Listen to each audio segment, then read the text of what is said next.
The ship shook like a leaf in a storm.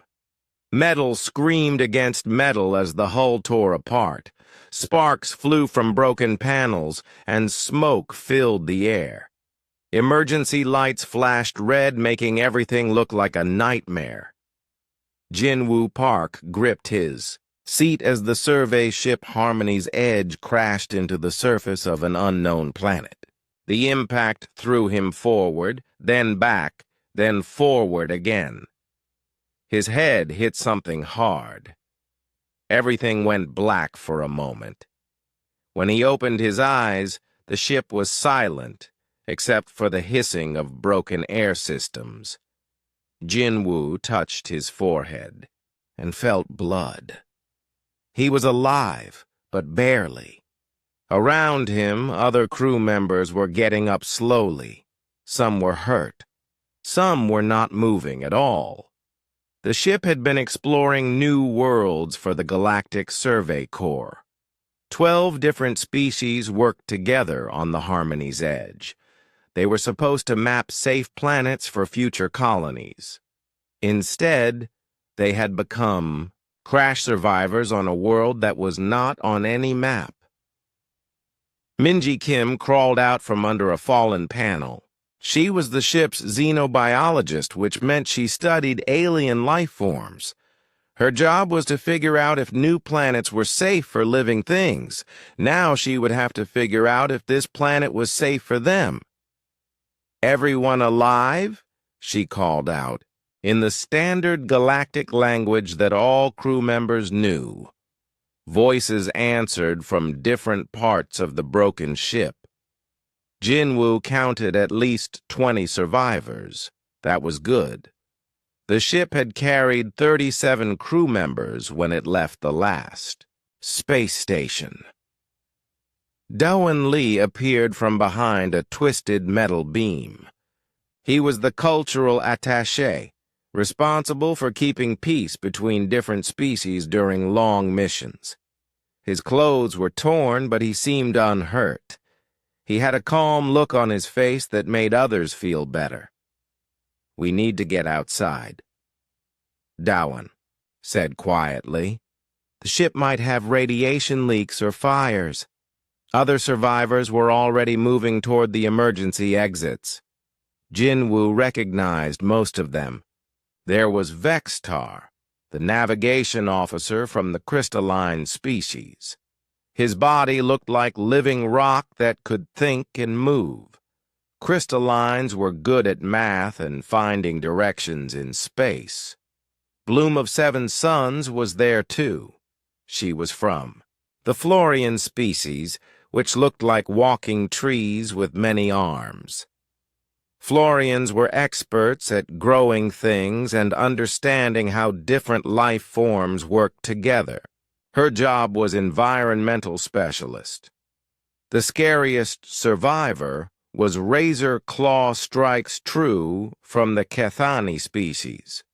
He looked like a giant wolf that could walk on 2 legs. His species were natural hunters and fighters. He worked as the security chief, protecting the ship from dangers. Many other species were represented among the survivors. There were the gas-breathing nebuloids, the insect-like hive minds, and the energy beings called photons. Each species had different needs and different ways of thinking about problems. They all made it outside the broken ship. The alien world spread out before them. The sky was purple with 2 suns hanging in it. One sun was bright yellow like Earth's sun. The other was smaller and red. Strange clouds moved fast across the sky, changing colors as they went.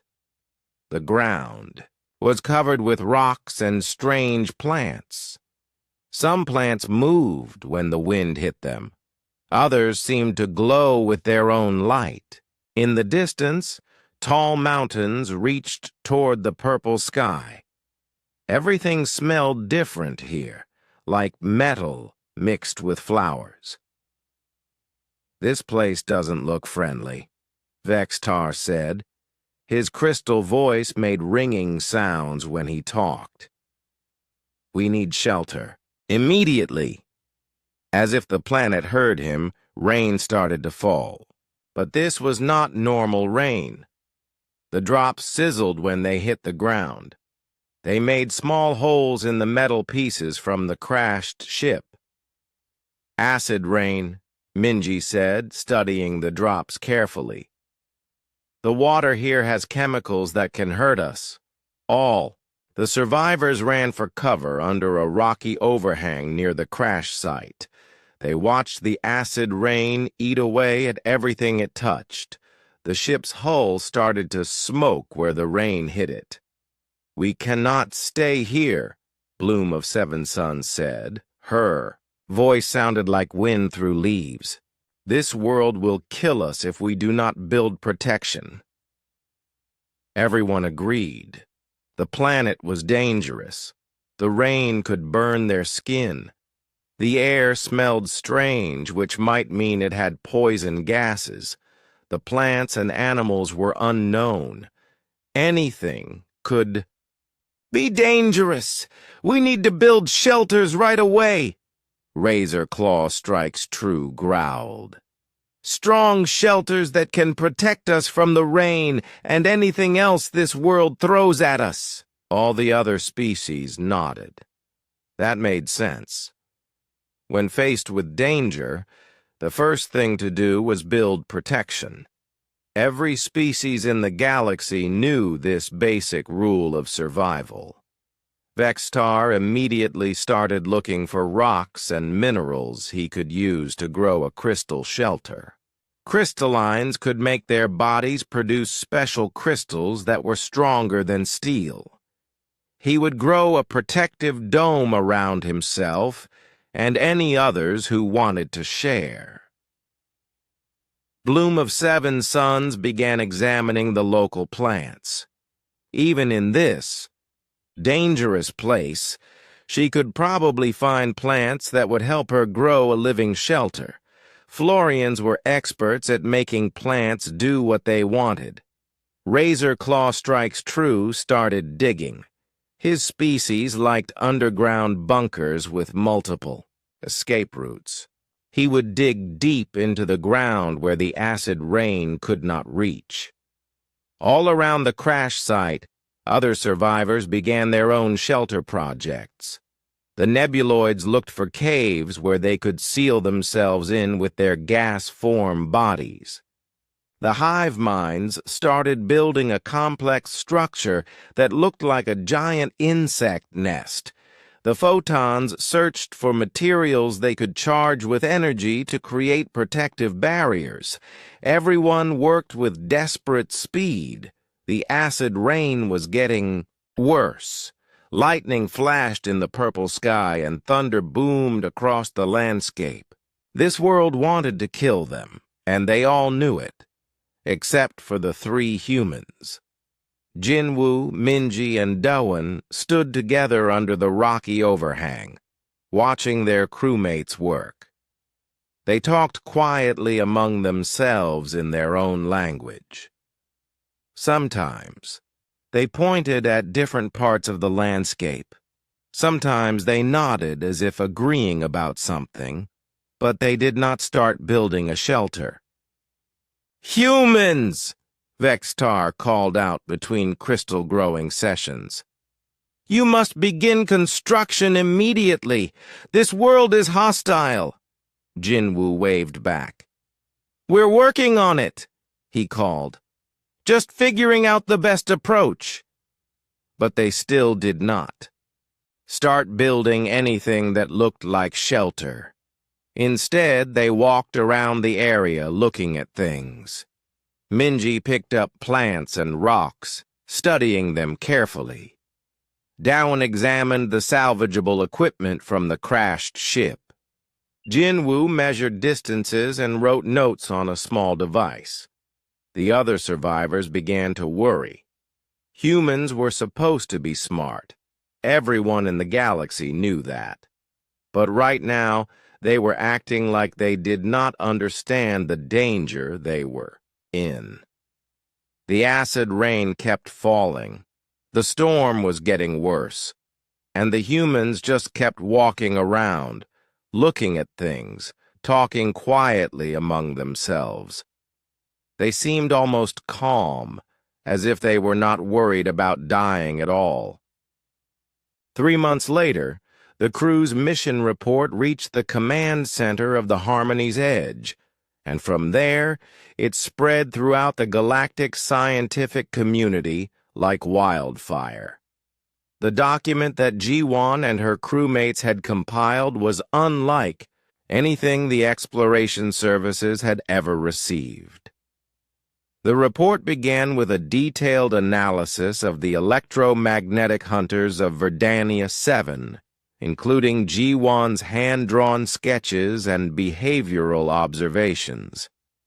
But it quickly evolved into something much more significant, a complete reevaluation of how planetary exploration should be conducted. Admiral Tae-hyun, the Altarian commander of the exploration fleet, read the report 3 times before calling an emergency meeting of the department heads. Her silver hair moved rapidly as she spoke, indicating her high level of agitation. "According to this report," she announced to the assembled officers, "our standard emergency protocols actually endangered the crew rather than protecting them. A human crew member saved their lives by ignoring our procedures completely. The implications were staggering. For centuries, the Galactic Exploration Services had relied on increasingly sophisticated technology to protect their crews. Emergency shelters, planetary scanners, and survival equipment had become more advanced. With each passing year, the idea that primitive human techniques could be superior was almost unthinkable. Dr. Minjae, the Zenthari chief of planetary sciences, studied the report with typical methodical care. The electromagnetic predator threat was completely missed by our orbital surveys. This suggests fundamental flaws in our analysis methods. The human Ji-Won identified the threat using basic observation techniques, added Commander So Young, the expedition's tactical officer. She learned more about planetary dangers in 1 day than our computers discovered in weeks of scanning. Admiral Tae-hyun made a decision that would change galactic exploration forever. "I want this human brought to headquarters immediately. If her knowledge can prevent future disasters, we need to integrate it into our standard procedures." When Ji-Won arrived at the exploration fleet's main base, she found herself in the unusual position of teaching survival techniques to species that had been exploring the galaxy for millennia. The irony was not lost on her that humans, the newcomers to galactic civilization, were now instructing their teachers. The first session was held in a lecture hall filled with exploration specialists from dozens of different species. Ji-Won stood at the front of the room with nothing but a whiteboard and her notebook, facing an audience equipped with the most advanced data tablets and analysis systems in the galaxy. Traditional survival wisdom is based on understanding patterns, she began simply. Plants, animals, weather, and landscapes all follow patterns that can be learned and predicted. She drew simple diagrams showing how leaf movement indicated approaching storms, how animal behavior revealed the presence of predators, and how water sources could be located by observing vegetation patterns. "Your instruments tell you what is happening now," she explained. "Natural signs tell you what will happen next." The audience listened with growing fascination. These were species that had forgotten such knowledge centuries ago, if they had ever possessed it. Their worlds were so controlled and regulated that environmental awareness had become unnecessary. Dr. Haye Jin, a Corellian xenobiologist, raised her hand. This knowledge seems very specific to individual planets. How can it be applied universally? The specific signs are different on each world, Ji-won acknowledged. But the principles are universal. Life always adapts to its environment in predictable ways. If you understand those principles, you can read the signs on any planet. She spent the next week teaching intensive courses in environmental awareness, primitive technology, and adaptive survival techniques.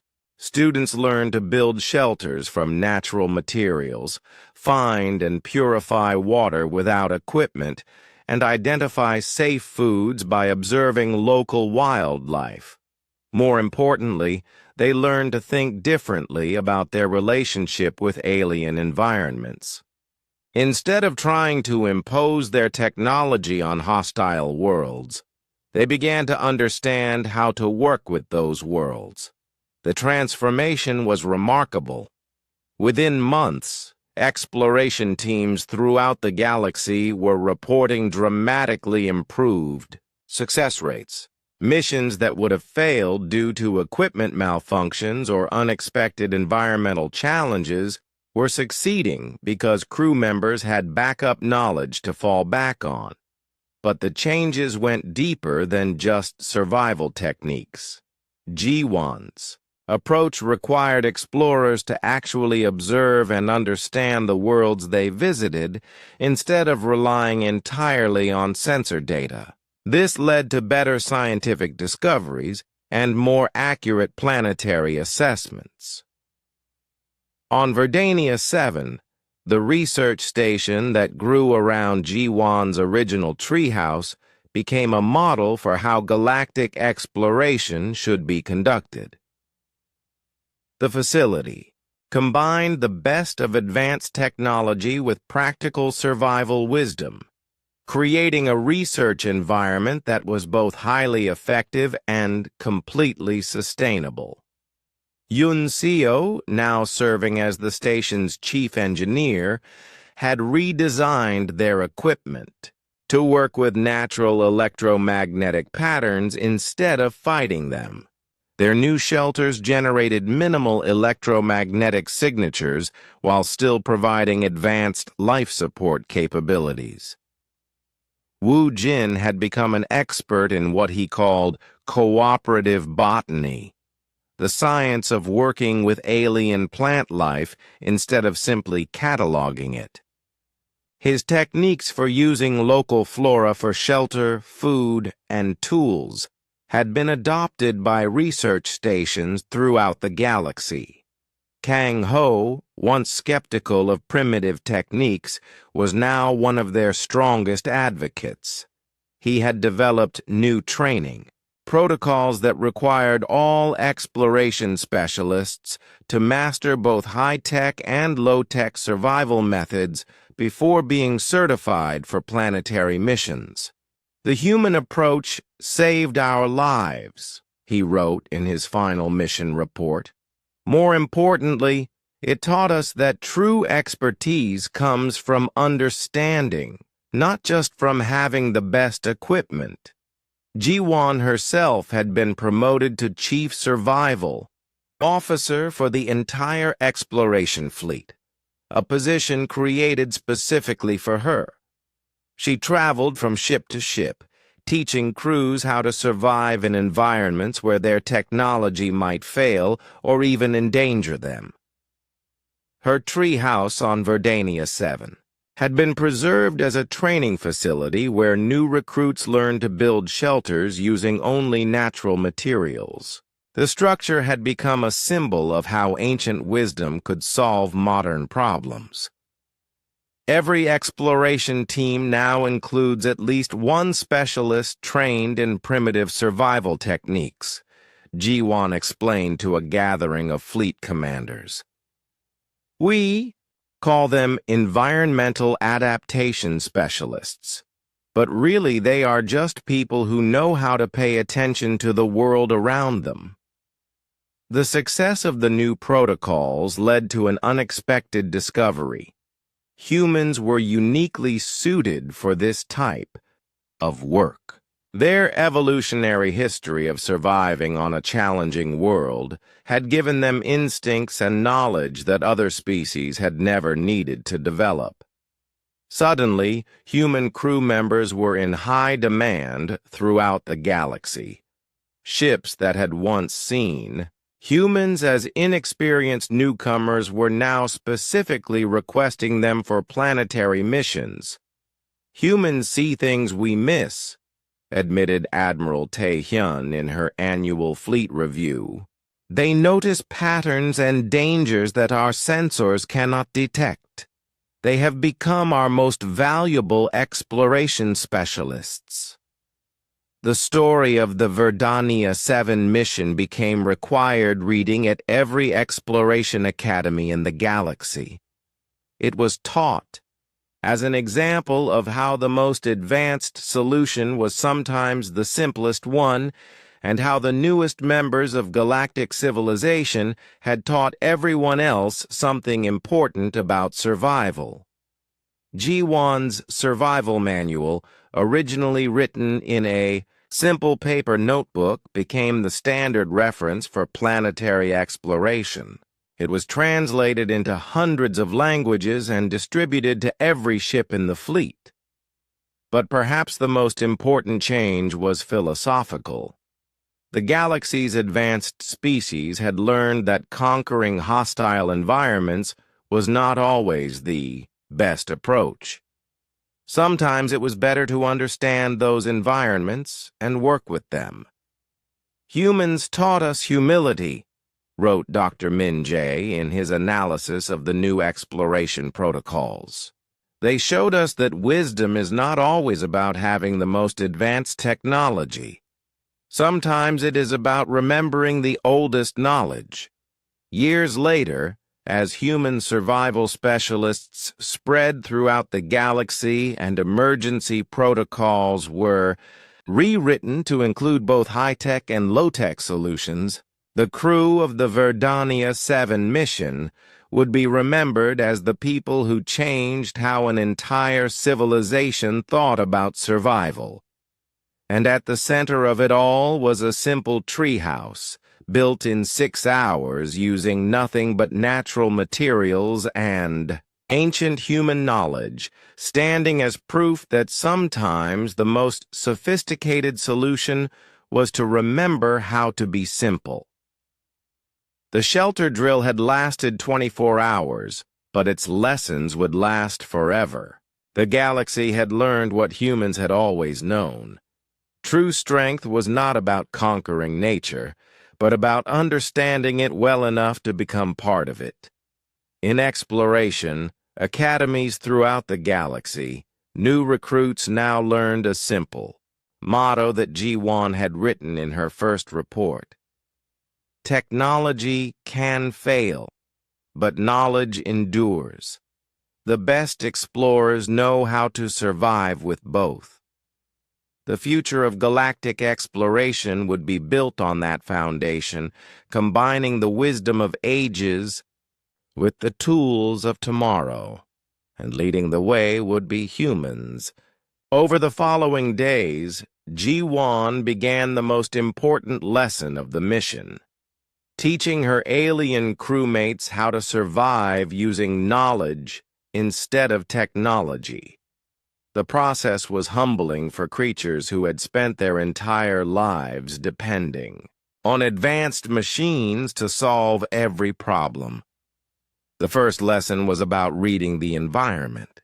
While Kang Ho, Yoon Seo, and Woo Jin had always relied on electronic sensors to tell them about weather conditions, Ji-won showed them how to observe the natural signs that had guided humans for millennia. "Look at the leaves," she said, pointing to the trees around their camp. "See how they are turning their undersides toward us? That means rain is coming. The plants know before our weather instruments do." Wu Jin studied the leaves with fascination. How do they know? They sense changes in air pressure and humidity that our instruments might miss, Ji-Wan explained. Plants have to be sensitive to weather because they cannot move to find shelter. She taught them to read the wind patterns by watching how clouds moved across the sky. She showed them how the behavior of small animals could predict larger weather changes.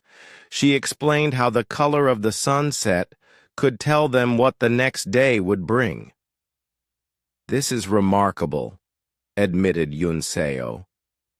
We have been blind to all these signs. Your instruments tell you what the weather is now, Ji-Wan said. Nature tells you what the weather will be tomorrow. The second lesson was about finding water.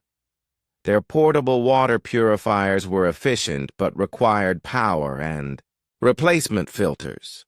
Ji-Wan showed them natural methods that worked anywhere. The morning dew on these broad leaves is perfectly clean, she demonstrated, showing them how to collect it in containers. Plants filter water naturally as it moves through their systems. She taught them to identify which tree roots reached deep groundwater, how to dig simple wells using only basic tools, and how certain types of rock formations indicated underground springs. Most importantly, she showed them how to purify questionable water using sand, charcoal, and cloth filters. On my world, humans have survived in deserts, jungles, mountains, and frozen wastelands, Ji-Wan explained. We learned these techniques because we had to. Your people never needed them because your technology solved the water problem for you. Wu Jin was taking careful notes. But what if our technology fails? What if we are stranded without equipment? Then you use these methods. Ji-Wan replied simply. Knowledge never breaks down or runs out of power. The third lesson was about food. Their processed rations were nutritionally complete, but monotonous and artificial. Ji-Wan introduced them to the abundance that nature provided to those who knew where to look. She showed them which berries were safe to eat by observing which ones the local animals consumed without ill effects. She taught them to identify edible roots, nuts, and seeds. She demonstrated how to prepare plant materials to make them more digestible and nutritious. This root is bitter when raw, she explained, showing them how to process it. But if you soak it in water for a day, then roast it, it becomes sweet and nutritious. The aliens were amazed by the variety of flavors available in nature. After days of eating bland emergency rations, the natural foods tasted incredibly rich and complex. How do you know all this? Asked Kang Ho. Did you study xenobotany? My grandfather taught me, Ji-Wan replied. He learned from his grandfather, who learned from his grandfather. This knowledge goes back to the beginning of human history. She explained that Earth had been a challenging world for early humans. Climate changes, natural disasters, and resource scarcity had forced her species to become incredibly adaptable. While other species had used technology to control their environments, humans had learned to adapt to any environment they encountered. Every human child learns basic survival skills, she continued. We go camping, we learn to make fires, we practice building shelters. It is part of our culture because it used to be necessary for survival. The fourth lesson was about tools. The aliens were accustomed to manufactured instruments designed for specific purposes. G1 showed them how to create effective tools from natural materials using only creativity and basic techniques. She demonstrated how to make cutting tools from sharp stones, how to create cordage from plant fibers, and how to fashion containers from tree bark or large leaves. Each tool she made was simple but effective for its intended purpose. Your manufactured tools are superior for complex tasks, she admitted. But these natural tools never break, never need batteries, and can be replaced anywhere. Yunseo tried to make her own cutting tool under Ji-won's guidance. It took her several attempts to get the technique right, but when she finally succeeded, she felt a pride she had never experienced from operating advanced machinery. "I made this myself," she said wonderingly, looking at the simple but sharp stone blade in her hands. "Now you understand," Ji-won smiled. "There is something satisfying about creating tools with your own hands." The fifth lesson was about shelter. Construction. After seeing Ji-won's treehouse, the others wanted to learn how to build structures that would not attract electromagnetic predators. Ji-won taught them to choose appropriate locations based on wind patterns, water drainage, and natural protection. She showed them how to weave materials together for strength, how to layer different materials for insulation and waterproofing, and how to camouflage structures so they blended with the environment. The key is to work with nature instead of against it, she explained as they practiced building a ground-level shelter. Use the natural features of the land to help you instead of fighting them. The shelter they built together was not as sophisticated as their emergency shelter, but it was comfortable, well hidden, and would not attract predators. More importantly, they had built it themselves using knowledge they could carry anywhere.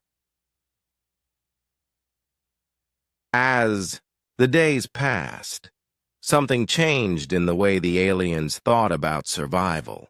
They began to notice things they had never seen before. The way animals moved before storms, how plants indicated soil conditions, which sounds meant danger and which meant safety. "I feel more connected to this world," Wu Jin observed. "Before, I was just a visitor studying it from the outside.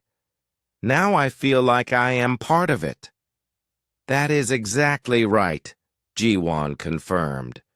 "Humans survive by becoming part of the ecosystem instead of staying separate from it."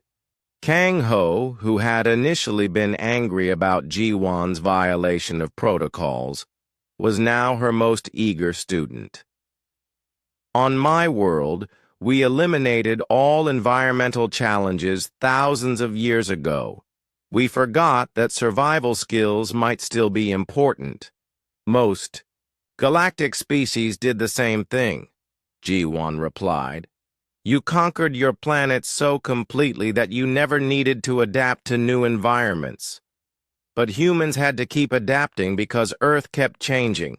She explained that Earth had experienced ice ages, volcanic periods, asteroid impacts, and countless other environmental challenges throughout human history.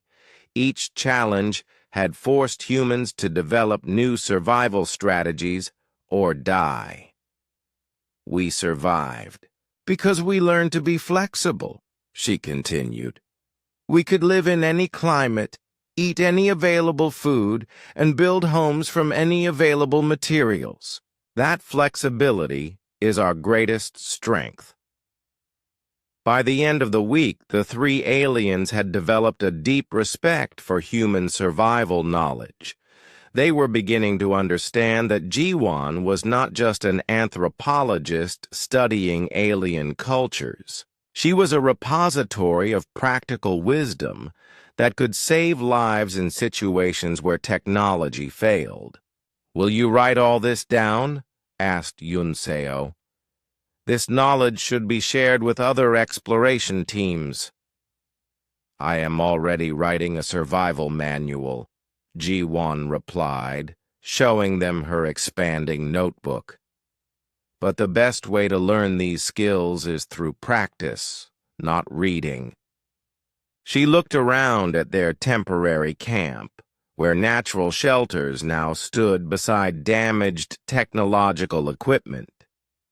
"This mission is teaching all of us something important. Technology and knowledge are both valuable, but they work best when they are used together." Kang-ho nodded thoughtfully. "We have been so focused on having the best equipment that we forgot the importance of having the best knowledge. Now you know both," Ji-won said with satisfaction. "That makes you much better explorers than you were a week ago." As they settled in for another night on Verdania 7, the crew felt more confident and capable than they had since landing. They had learned to read the signs that would warn them of approaching electromagnetic hunters. They knew how to build shelters that would not attract predators. Most importantly, they had learned that survival was not about having the right equipment. It was about understanding the world around them. The galaxy was about to discover that. Human knowledge was just as valuable as human adaptability. The morning sun filtered through the forest canopy as the 24-hour emergency drill officially ended. At exactly 1400 hours, Kang-ho pressed the button to reactivate their equipment, but his hands shook as he did it. The night had changed everything. Around the damaged emergency shelter, the ground told a story of violence and terror. Deep claw marks scored the earth in complex patterns where the creatures had circled their prey. Several of the crew's equipment, caches had been completely destroyed, torn apart and scattered as if the predators had been searching for more electromagnetic signatures to hunt. The emergency shelter itself looked like it had survived a war. Its white walls were covered in scratches so deep that metal showed through the protective coating. One entire panel had been partially torn away, hanging by twisted metal supports. The door was dented and would barely open. "The damage is extensive," Wu Jin reported, his voice hollow with exhaustion and shock. "Life support is functioning at 65% efficiency. The shelter's electromagnetic shielding has multiple breaches." Yunseo activated her scanner with trembling hands. "I am detecting massive electromagnetic disturbances all around us. The attacks left energy traces everywhere." As they stood in the morning light, still afraid to venture far from their damaged shelter, they heard a rustling sound from the trees above. All three aliens looked up in alarm, expecting to see one of the predators descending from the canopy. Instead, Ji-won climbed down from the large tree by the stream as casually as someone stepping off a ladder. She moved with easy confidence, using handholds and footholds that seemed to appear naturally in the bark. In her hands, she carried a container of fresh water and what looked like a bundle of colorful fruit. "Good morning," she said cheerfully, as if she had just returned from a pleasant walk, instead of surviving a night of terror 20 feet above their heads. The contrast between her calm demeanor and their traumatized state was shocking. While they looked exhausted and frightened, Ji-won appeared refreshed and relaxed. Her clothes were clean, her hair was neat, and she showed no signs of stress or fear. "Ji-won!" Yunseo exclaimed. "Thank the stars you are safe. We thought those creatures had killed you." "What creatures?" Ji-won asked innocently, though her eyes showed she knew exactly what had happened. Kang-ho pointed at the claw marks covering their shelter. Those predators that attacked us all night. Massive electromagnetic hunters. 6 of them surrounded our shelter and tried to tear it apart. Ji-won examined the damage with professional interest. That looks painful. Were you hurt? No physical injuries, Woo-jin admitted. But we barely survived. If the shelter had failed completely, we would be dead. Why did you abandon us? Kang-ho demanded, his fear turning to anger. You violated every safety protocol. You put the entire mission at risk. Ji-won set down her container of water and fruit, then pulled out her notebook. I documented everything, she said calmly. The creatures are called electromagnetic hunters, though that is my name for them. They hunt by detecting electrical fields generated by living things and artificial devices. She showed them her sketches of the predators, complete with detailed notes about their behavior, hunting patterns, and apparent intelligence.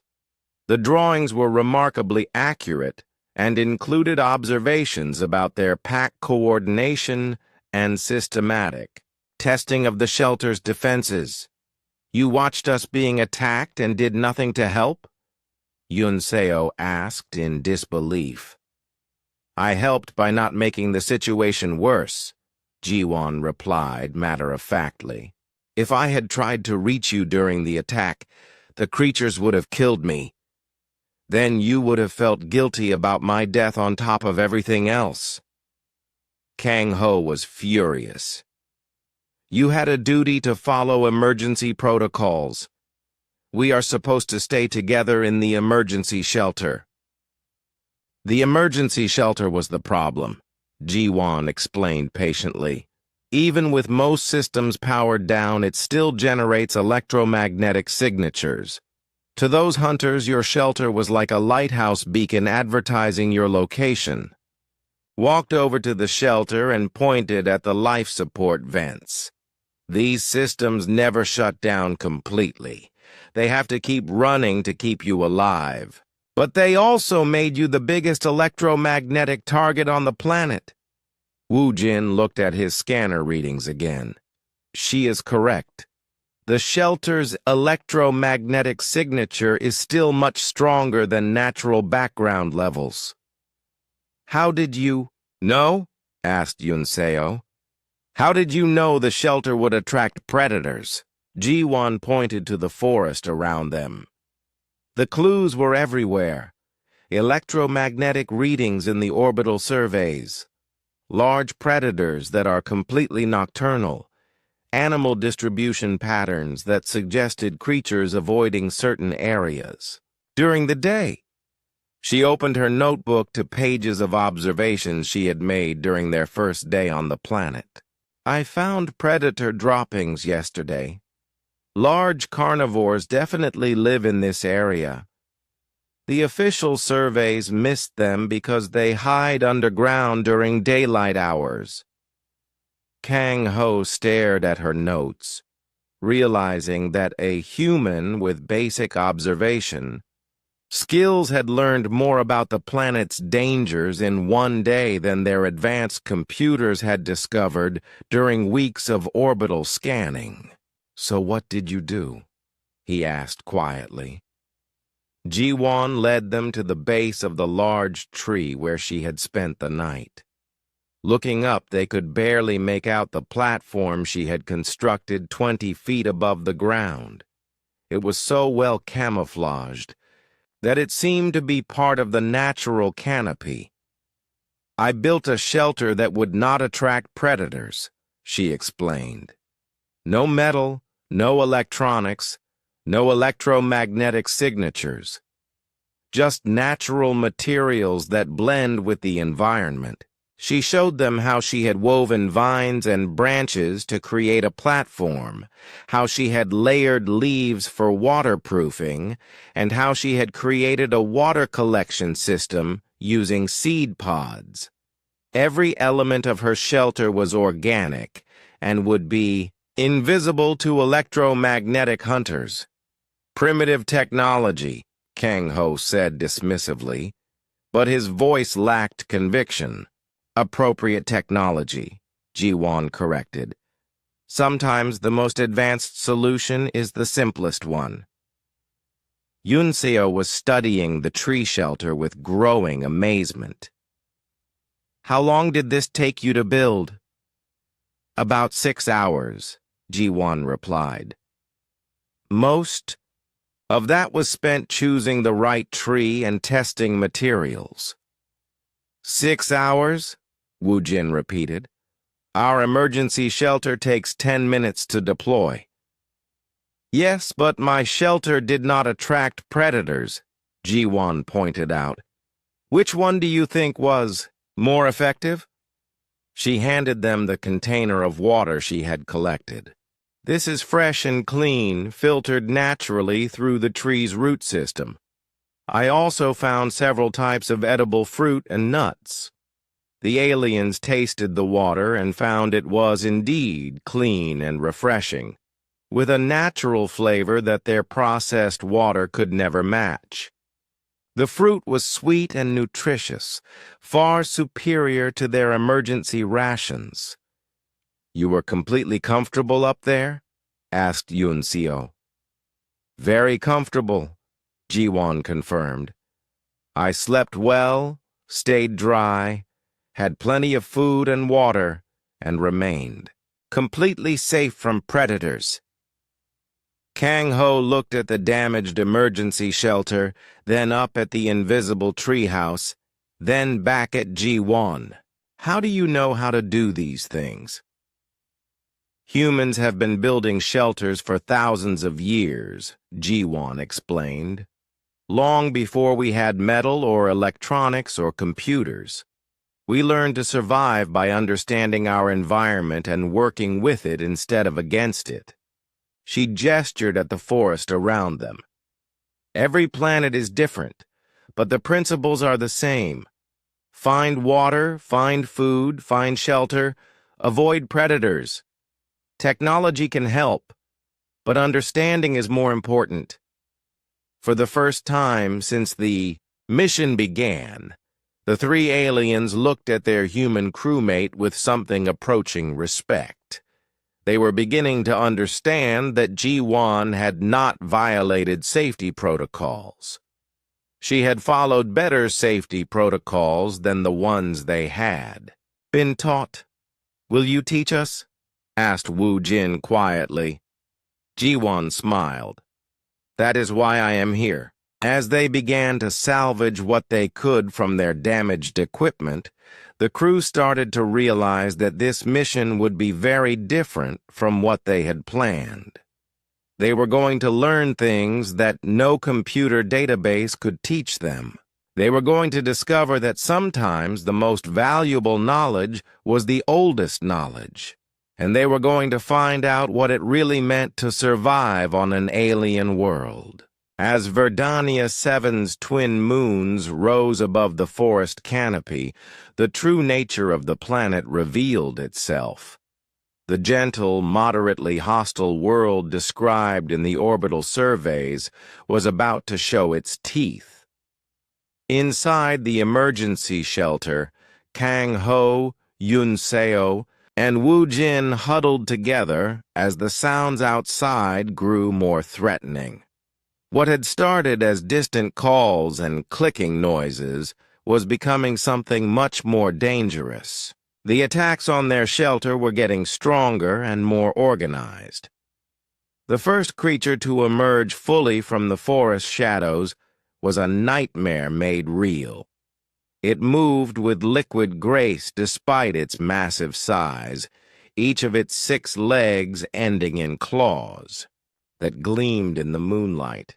Its body was sleek and powerful, built for both speed and strength.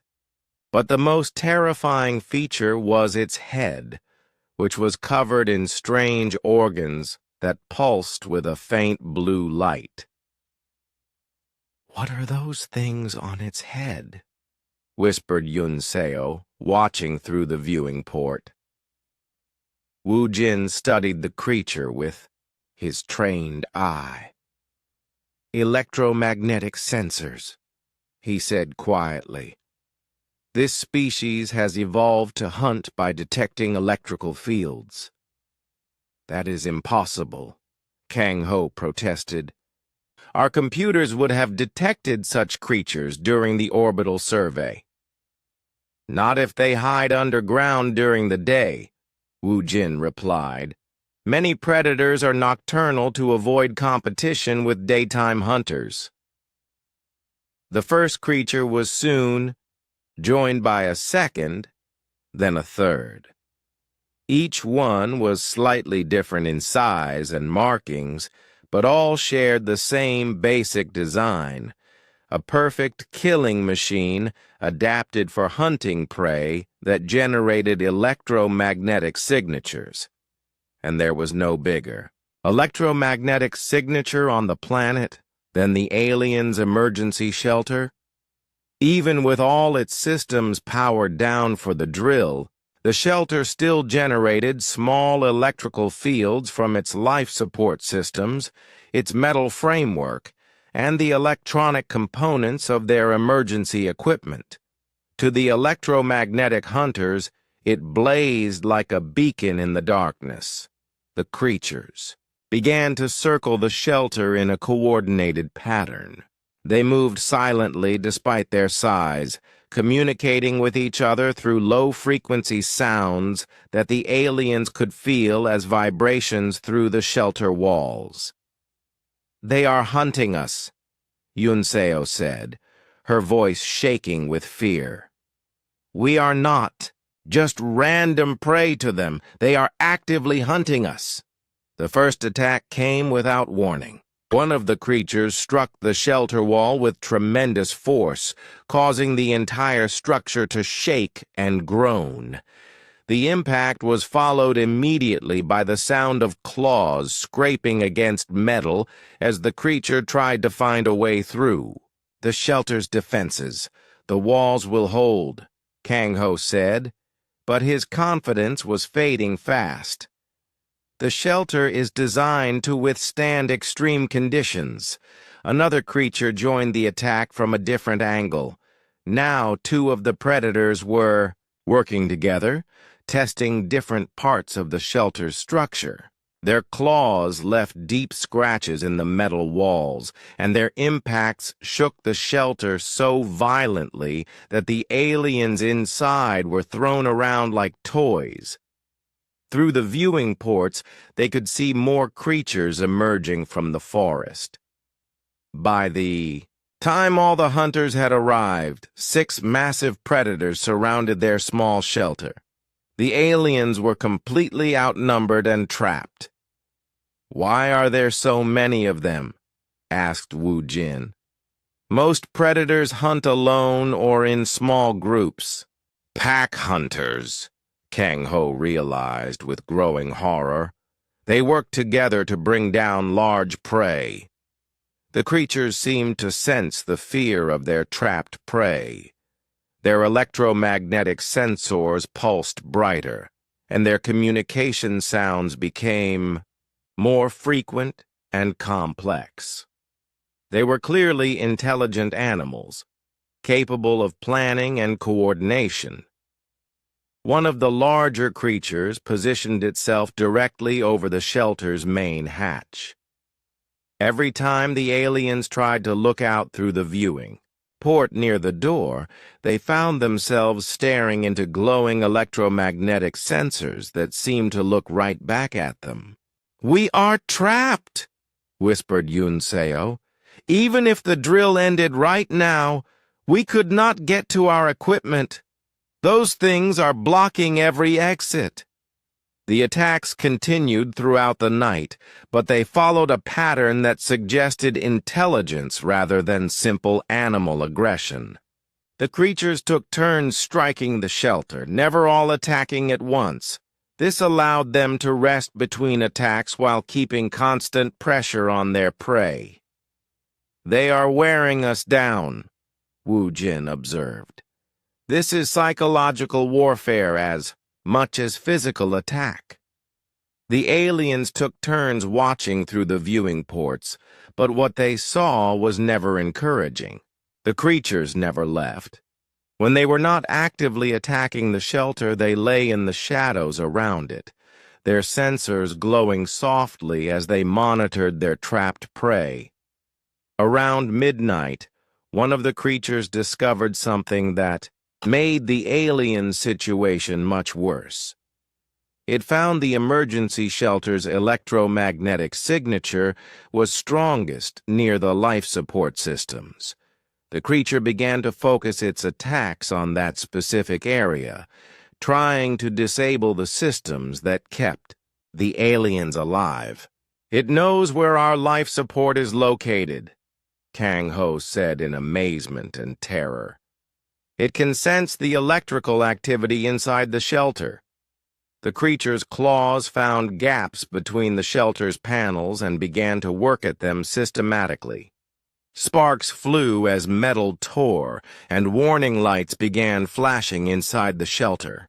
"Life support efficiency down to 85%, reported Wu Jin, reading from their emergency display. "If it damages much more, we will have problems with air recycling." Another creature joined the attack on the life support systems. Now two of the predators were working together to disable the aliens' ability to survive inside their technological safe haven. "Maybe we should try to contact Ji-won again," suggested Yunseo. "Ask for her help." What could she possibly do? Kang Ho snapped. "She is just one human hiding in a tree. These are pack hunters. They would kill her in seconds." But even as he said it, Kang Ho was beginning to wonder how Ji-won had known to avoid the emergency shelter. What had she seen or understood that they had missed? The attacks continued until dawn, but they were not random violence. The creatures were testing the shelter systematically, looking for weaknesses and learning how it was constructed. They scratched at panels, pushed against joints, and even tried to dig underneath the foundation. Most terrifying of all, they seemed to be getting smarter about their attacks as the night progressed. They learned which parts of the shelter were strongest and which were vulnerable. They discovered that coordinated attacks were more effective than individual strikes. "They are learning," Wu Jin said with scientific fascination mixed with fear. "Each attack is more sophisticated than the last." By morning, the shelter was severely damaged. The walls were covered in deep scratches and dents. Several panels had been partially torn away. The life support system was functioning at only 70% efficiency, and warning lights blinked constantly. The aliens inside were exhausted, terrified, and beginning to understand that their advanced technology had failed them completely. The emergency shelter that was supposed to protect them had instead made them targets for predators they had never known existed. As the first rays of sunlight filtered through the forest canopy, the creatures began to retreat into the shadows. They were nocturnal hunters who avoided daylight, but they did not go far. The aliens could still see them watching from the dark spaces between the trees, their electromagnetic sensors glowing softly as they monitored their prey. "They are waiting," Kang Ho realized. "They know we have to come out eventually." The 24-hour drill was almost over, but the aliens were no longer thinking about regulations and procedures. They were thinking about survival, and they were beginning to understand that everything they thought they knew about surviving on alien worlds was wrong. High above them in the forest canopy, Ji-Wan had watched the entire hunt with professional interest. She had taken detailed notes about the creatures' behavior, their hunting strategies, and their obvious intelligence. When the drill ended and she had to explain her actions, she would have a lot to teach her crewmates about the difference between surviving with technology and surviving with knowledge. 20 feet above the chaos below, Ji-Wan's shelter was a masterpiece of primitive engineering hidden in the forest canopy. She had built it in less than 6 hours, using nothing but materials the forest provided and knowledge passed down through generations of human survival.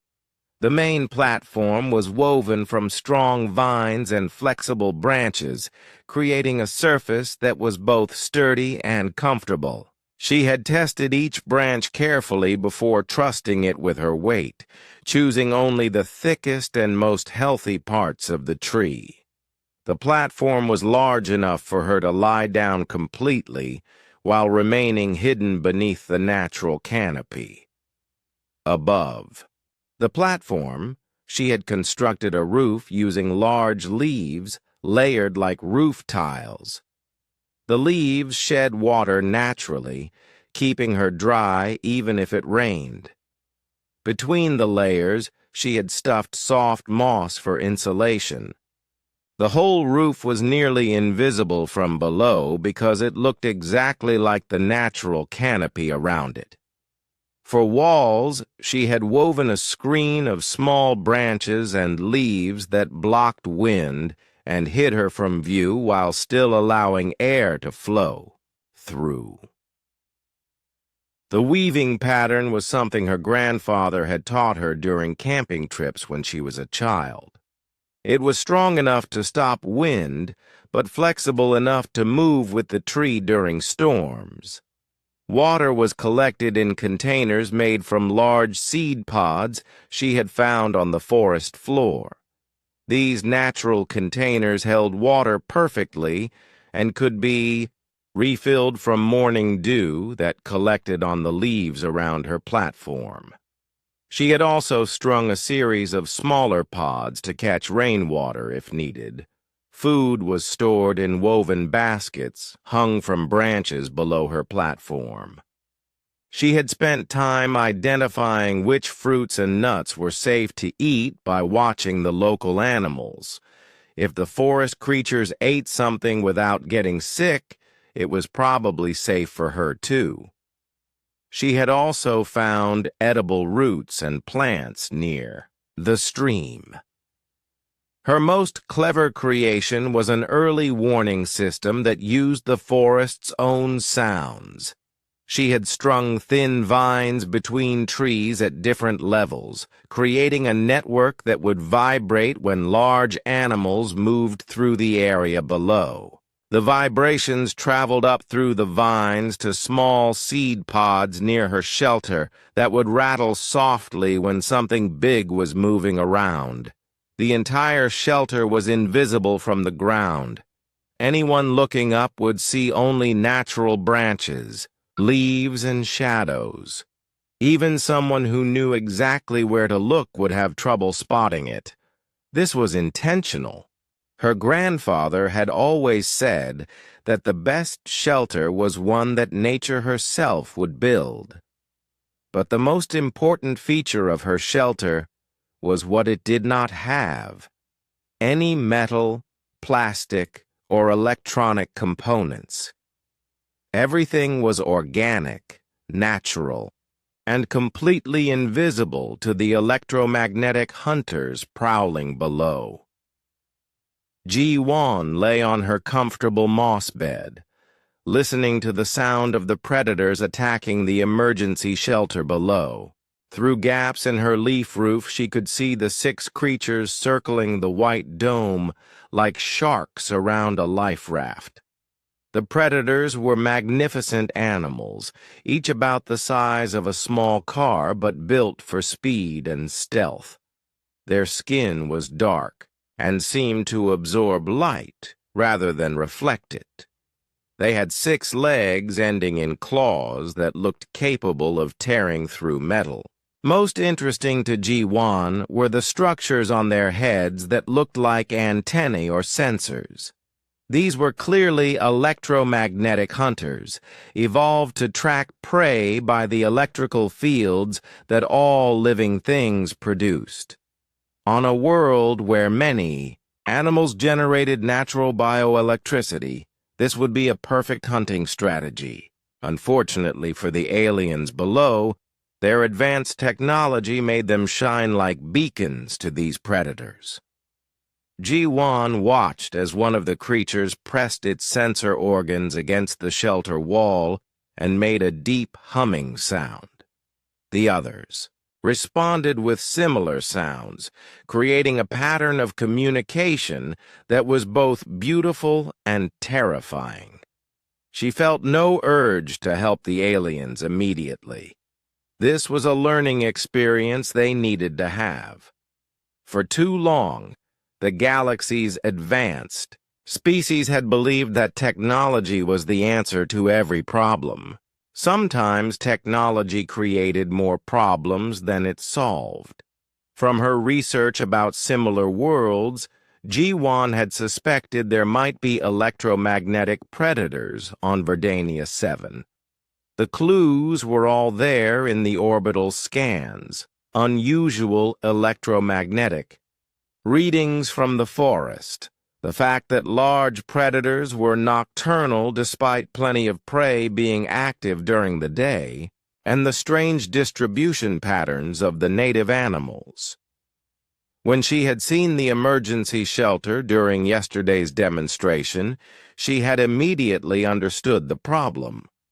The shelter was designed to keep dangerous things out, but it was also designed to be easily detected by rescue teams. That meant it generated electromagnetic signatures that would be visible to anyone looking for them. On a world with electromagnetic predators, the emergency shelter was not a safe haven. It was a trap. So she had made her own preparations, while the others focused on their technology. She had focused on understanding the environment. She had learned which trees were strongest, which direction the wind came from, where water could be found, and what foods were available. Most importantly, she had learned to think like the forest itself. Her shelter swayed gently with the tree as wind moved through the canopy. This movement was natural and would not alarm any creatures below. The materials she had used would decay naturally over time, leaving no trace that she had ever been there. Even her waste was buried in small holes that would fertilize the forest floor. This was what humans called living lightly on the land. It was a philosophy that most galactic species had never learned because they had never needed to. Their worlds were tamed, controlled, and safe. They had forgotten what it meant to be part of nature instead of separate from it. As the night progressed, Ji-Wan took notes in her paper notebook by the light of small bioluminescent plants she had found. She documented the predators' behavior patterns, their hunting methods, and their communication sounds. This information would be valuable for future missions to similar worlds. She also sketched the design of her shelter, noting which materials worked best and which techniques were most effective.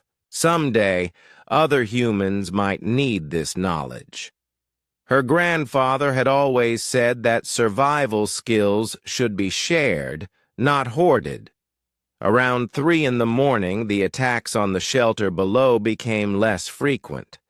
The predators seemed to realize that their prey was protected and were losing interest. But they did not leave completely. Instead, they settled down around the shelter to wait, like cats watching a mouse hole. Ji-won understood their strategy. They were patient hunters who could wait for hours or even days for their prey to make a mistake. In their minds, the creatures in the shelter would eventually have to come out. When they did, the predators would be ready. She checked her water supply and ate some of the sweet fruit she had gathered earlier. The food was delicious, full of natural flavors that the processed rations below could never match. She felt perfectly comfortable and secure in her treehouse, protected by knowledge that was thousands of years old. Looking down at the white dome surrounded by dark predators, Ji-won felt a mix of sympathy and frustration.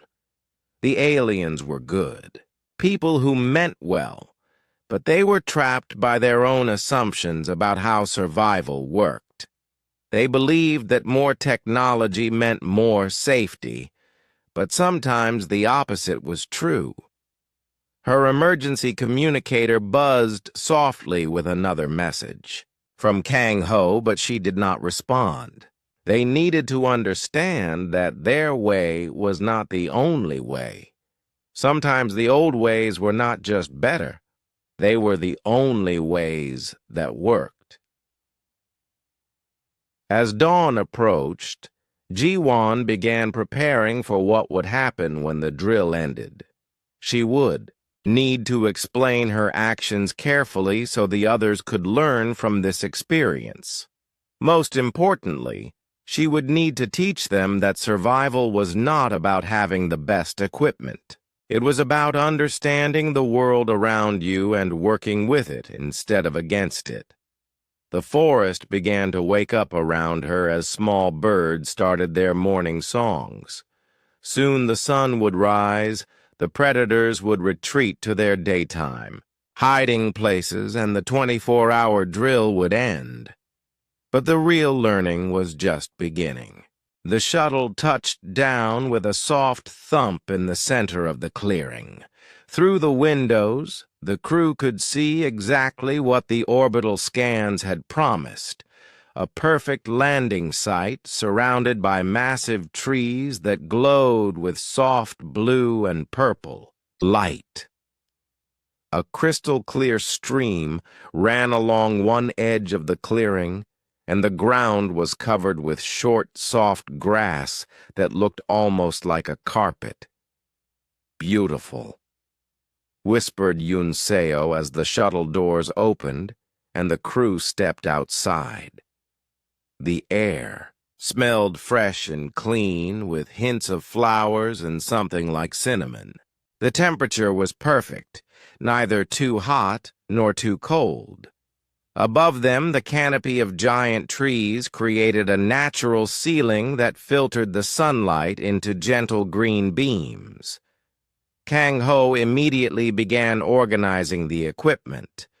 "Yoon Seo, start setting up the communication array. Woo-jin, I want soil and air samples. Ji-won, help me unload the emergency shelter." The crew worked quickly and efficiently. Yoon Seo assembled a tall silver antenna that would let them talk to the ship in orbit. Woo-jin collected samples in small containers while scanning everything with his electronic instruments. Kang-ho directed the placement of various machines and tools around the clearing. Ji-won helped carry the heavy emergency shelter from the shuttle, but her eyes kept wandering to the forest around them. She noticed how the wind moved through the trees, always coming from the northeast. She saw where the stream was deepest and where it was shallow. She spotted animal tracks in the soft earth near the water. While the others set up their equipment, Ji-won walked slowly around the edge of the clearing. She was looking for something specific, though she had not told the others what it was. Near the stream, she found it. A tree that was perfect for climbing. It was one of the largest in the area, with thick branches that started about 15 feet up and continued all the way to the top of the canopy. The tree's bark had natural handholds, and she could see that its branches were strong enough to hold weight. More importantly, the tree was positioned so that someone in its upper branches could see in all directions while remaining hidden from the ground. "Ji-Wan!" Kang Ho called. "Come help us test the shelter deployment." She walked back to the center of the clearing where the others had gathered around a large white box. This was the emergency shelter in its packed form. Kang Ho was very proud of it. "Watch this," he said, pressing a button on his control tablet. The box began to unfold like a flower blooming in fast motion. Metal panels expanded and locked into place. A flexible dome inflated above them. In exactly 10 minutes, as promised, a complete shelter stood before them. It was big enough for 12 people and looked very modern and clean. "Impressive," said Wu Jin. "Zenthari engineering could not do better. The inside has everything we need," Kang Ho explained, opening a door in the side of the dome. "Air recycling, water purification, food storage, sleeping areas, even entertainment systems for long emergencies." Yun Seo ran her scanner over the shelter walls. "The electromagnetic shielding is excellent. Nothing can get in or out unless we want it to." Ji-Wan looked at the shelter but said nothing. It was indeed impressive, but something about it bothered her. It was too separate from the world around it, like a bubble that kept everything out, including information about what was happening outside. "The drill begins at 1400 hours tomorrow," Kang Ho announced. "That gives us the rest of today to finish setting up camp and prepare. For the next few hours, the crew worked to establish their research base. They set up computers, analytical equipment, sample storage units, and communication gear. Everything was connected wirelessly, creating a network of technology that could monitor and analyze every aspect of the planet around them. Ji-Wan helped where she could, but she also took time to explore. She walked along the stream, following it into the forest for about a quarter-mile in each direction. She found where other animals came to drink. She saw which plants the local creatures ate and which they avoided. She noticed that some of the glowing plants only lit up when touched. Most importantly, she found animal droppings that suggested large predators in the area. The droppings were not fresh, maybe a few days old, but they were definitely from something big, something that ate meat. When she returned to camp, the others were testing their equipment and running diagnostic checks on everything. They were so focused on their technology that none of them had taken time to really look at the forest around them. "Find anything interesting?" asked Wu Jin, looking up from his plant samples. "Just getting familiar with the area," Ji-Wan replied. She did not mention the predator signs. She was not sure how to explain her concerns without seeming paranoid. As the day progressed, Ji-Wan made several trips to the edge of the clearing. Each time she paid special attention to the big tree by the stream. She mentally mapped the best route to climb it quickly. She identified which branches could support her weight and which ones would be too weak. During one of these trips, she heard something that made her stop and listen carefully. It was a sound like clicking or tapping, coming from deep in the forest. It lasted only a few seconds, then stopped. She waited for several minutes, but it did not repeat. That evening, the crew gathered around a portable heater for dinner. The processed food was nutritious and perfectly balanced, but it had no flavor. Ji-won ate it anyway while listening to. The others discussed their findings. "The soil composition is fascinating," Woo Jin reported. "Very rich in minerals, perfect for the local plant life." "Energy readings are unusual," added Yoon Seo. "There seems to be some kind of natural electromagnetic field generated by the forest itself." Kang Ho nodded approvingly. "Excellent work, both of you. Tomorrow we begin the survival drill. Then we can really start our research." As darkness fell, the forest around them came alive with new sounds. There were chirps and calls from small animals, the rustle of leaves in the wind, and the soft gurgling of the stream. But there were also other sounds, deeper calls that echoed through the trees, and occasionally that clicking noise Ji-won had heard earlier. "The nocturnal life is quite active," observed Woo Jin. "That is normal for forest environments," Kang Ho replied. "Our security sensors will alert us if anything dangerous approaches the camp." Ji-won looked at the ring of electronic sensors around. Their camp.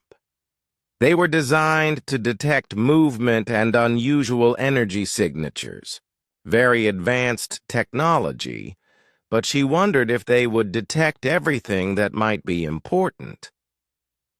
As the others prepared for sleep in their individual tents, Ji-won made one last walk around the clearing. She checked the wind direction again. She looked up at the tree branches overhead.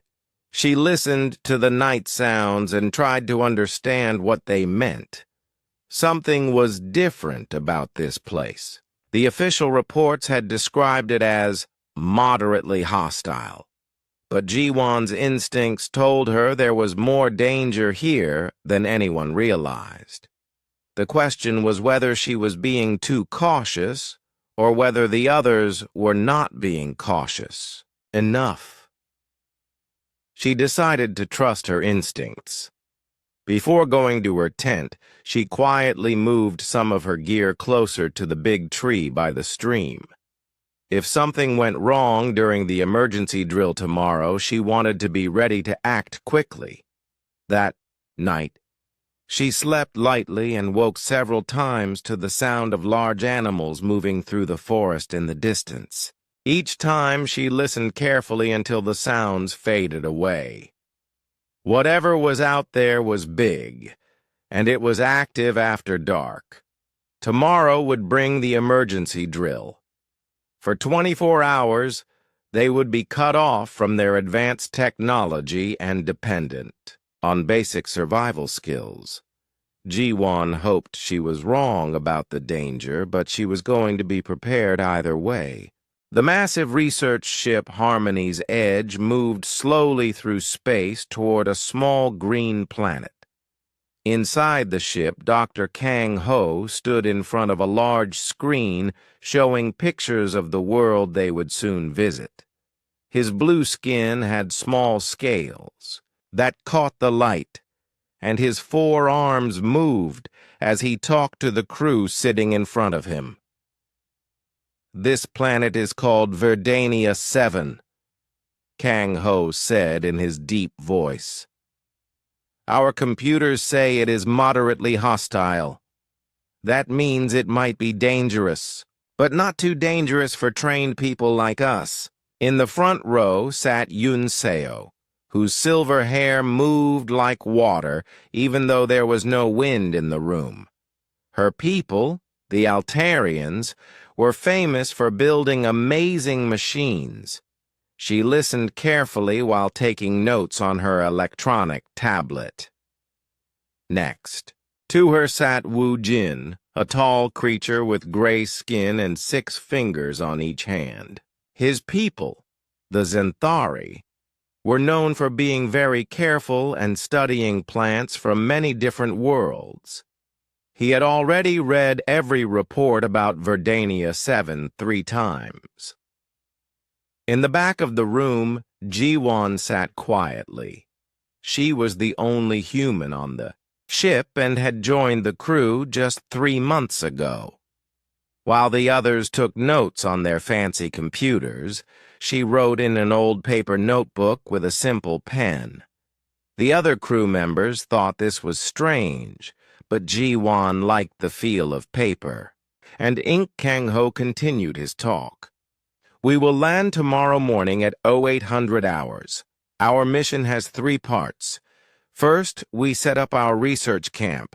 Second, we do a mandatory 24-hour emergency shelter drill. Third, we study the planet for 6 months. Yoon Seo raised one of her thin hands. Dr. Kang-ho, what exactly is this emergency shelter drill? Good question, Kang-ho replied. Every exploration mission must test survival protocols. For 24 hours, we turn off all advanced technology. We can only use basic supplies. This makes sure we can survive if our equipment breaks. Woo Jin spoke in his careful way. The planet data shows large predators. Are we safe during this drill? The landing zone is carefully chosen, Kang-ho answered. Our scanners show no dangerous animals in that area. The drill location is a clearing. Near fresh water and edible plants, it should be perfectly safe.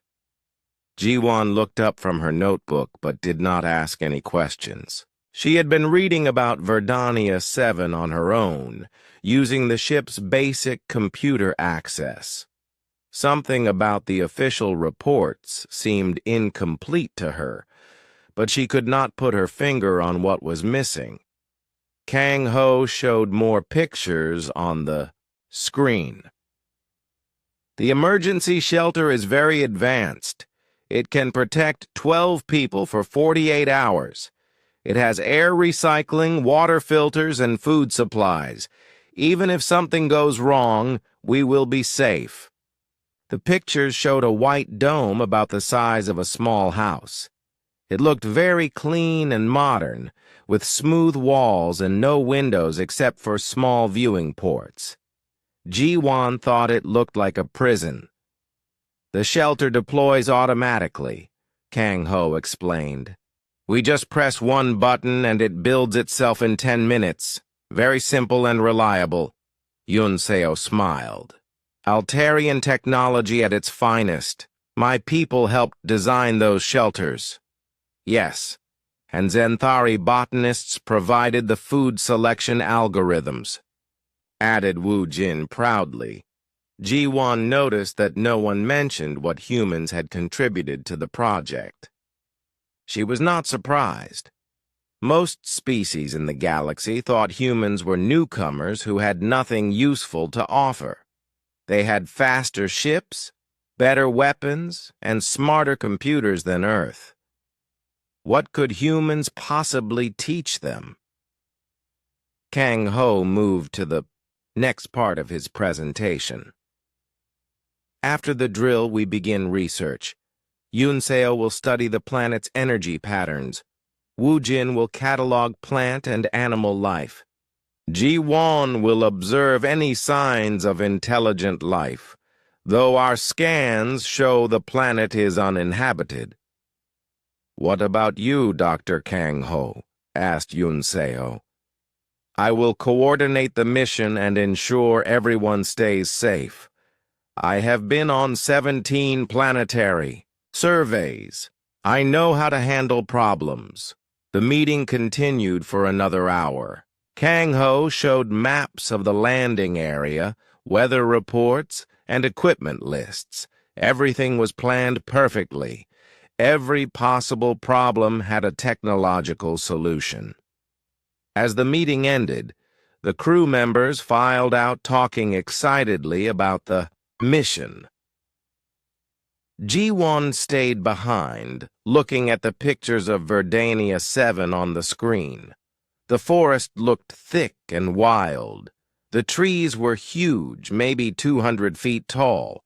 In the pictures, she could see strange blue and purple lights coming from some of the plants. "Something wrong, G1?" Kang Ho asked, noticing she had not left. "The predators," she said simply. "The reports say they are nocturnal. What do they hunt?" Kang Ho looked at his tablet. "Small animals mostly. Tree dwellers and ground creatures. Nothing larger than us." "How do they hunt? Do they use smell, sight, hearing?" Kang Ho seemed annoyed by the questions. "The reports do not give those details. Why does it matter? We will be inside the emergency shelter." Ji-won nodded and left the room, but she was not satisfied. That night, she went to the ship's library and read everything she could find about planets similar to Verdania 7. She learned about electromagnetic predators, animals that hunted by detecting the electrical fields that all living things produce. She also read about Earth's history. Her own planet had been dangerous for millions of years. Humans had survived ice ages, volcanic eruptions, floods, and droughts. They had learned to live in deserts, jungles, mountains, and frozen wastelands. Other species had conquered their worlds with technology. Humans had adapted to theirs with intelligence and creativity.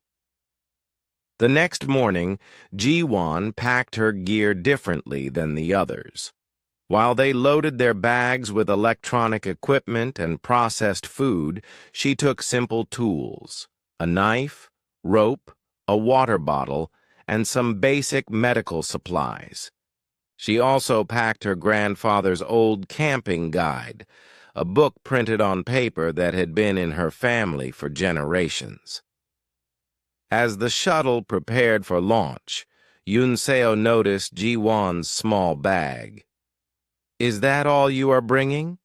Where is your emergency kit? Your computer? Your analysis tools?" "I have everything I need," Ji-won replied quietly. Woo Jin looked concerned. "Humans are so unprepared. How will you collect data without proper instruments?" "Sometimes the best instrument is your own eyes," Ji-won said. Kang Ho overheard the conversation. "Ji-won, I hope you are taking this mission seriously. We depend on each other for survival." "I am very serious about survival," Ji-won answered. But she was looking out the window at the green planet below, not at him. The shuttle broke through the atmosphere, and Verdania 7 filled the view outside.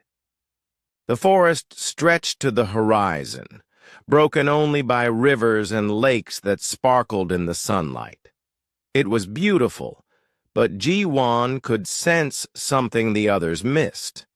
This world was not just moderately hostile, it was actively dangerous, and she suspected they would find out just how dangerous very soon.